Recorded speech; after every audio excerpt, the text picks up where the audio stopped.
محترم ناظرین، السلام علیکم ورحمۃ اللہ تعالی وبرکاتہ۔ امید کرتے ہیں آپ تمامی حضرات خیر و عافیت سے ہوں گے۔ آج میں آپ حضرات کے روبرو ایک ایسا واقعہ پیش کرنے جا رہا ہوں جس سے آپ کا ایمان تازہ ہو جائے گا، اور وہ واقعہ یہ ہے کہ 12,000 انسان بندر ہو گئے۔ وہ کون تھے اور ان پر یہ عذاب کیوں آیا، اور کیا وہ کبھی صحیح ہوئے یا نہیں، اس موضوع پر بات کریں گے۔ آخر تک بنے رہیے گا، انشاءاللہ ایمان تازہ ہو جائے گا۔ چلیے ویڈیو شروع کرتے ہیں۔ روایت میں آتا ہے حضرت داؤد علیہ السلام کی قوم کے 70,000 آدمی عقبہ کے پاس سمندر کے کنارے ایلا نامی گاؤں میں رہتے تھے، اور یہ لوگ بڑی خوشحالی کی زندگی بسر کرتے تھے۔ اللہ تعالیٰ نے ان لوگوں کا اس طرح امتحان لیا کہ سنیچر کے دن مچھلی کا شکار ان لوگوں پر حرام فرما دیا اور ہفتے کے باقی دنوں میں شکار حلال فرما دیا، مگر اس طرح ان لوگوں کو آزمائش میں مبتلا فرما دیا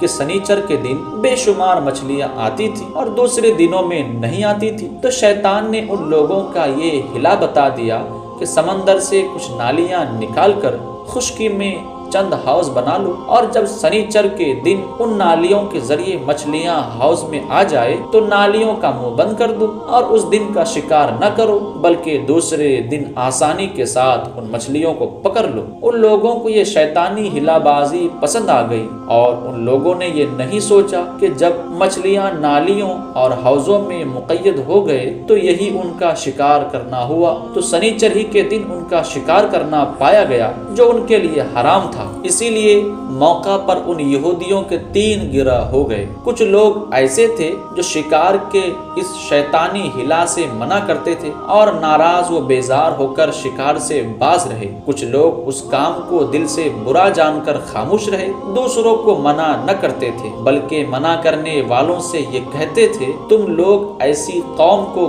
کیوں نصیحت کرتے ہو جنہیں اللہ تعالیٰ ہلاک کرنے والا یا سخت سزا دینے والا ہے۔ اور کچھ لوگ سرکش و نافرمان لوگ تھے جنہوں نے حکم خداوندی کی اعلانیہ مخالفت کی اور شیطانی ہلا بازی کو مان کر سنیچر کے دن شکار کر لیا اور ان مچھلیوں کو کھایا اور بیچا بھی۔ جب نافرمانوں نے منع کرنے کے باوجود شکار کر لیا تو منع کرنے والی جماعت نے کہا کہ اب ہم ان معصیت کاروں سے کوئی میل ملاپ نہ رکھیں گے۔ چنانچہ ان لوگوں نے گاؤں کو تقسیم کر کے درمیان میں ایک دیوار بنا لی، آنے جانے کا الگ دروازہ بھی بنا لیا۔ حضرت داؤد علیہ السلام نے غضبناک ہو کر شکار کرنے والوں پر لعنت فرمائی۔ اس کا اثر یہ ہوا کہ ایک دن خطا کاروں میں سے کوئی باہر نہیں نکلا، تو انہیں دیکھنے کے لیے کچھ لوگ دیوار پہ چڑھ گئے تو دیکھا وہ سب بندروں کی صورت میں مسخ ہو گئے۔ اب لوگ ان مجرموں کا دروازہ